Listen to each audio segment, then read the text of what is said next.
I am nothing without my work. With my hands I softly weave little dreams in every bead. Copper pearls and stones so bright, I turn them into rays of light. Every pace I make with care, a touch of love is hidden there. Through my art, my heart shines too. Each little jewel feels pure and new.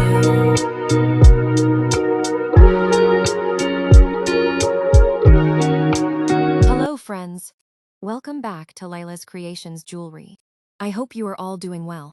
Today I am going to share with you a very beautiful stone ring, making step-by-step guide. I hope you like the design. I have already shown the easy way to wrap this type of stones for various projects. Today I am showing you how I make this ring in an easy way. So let's watch the full video. If you have any queries, please let me know in the comment section below. Always think positive and be creative. Have a nice day. Thank you.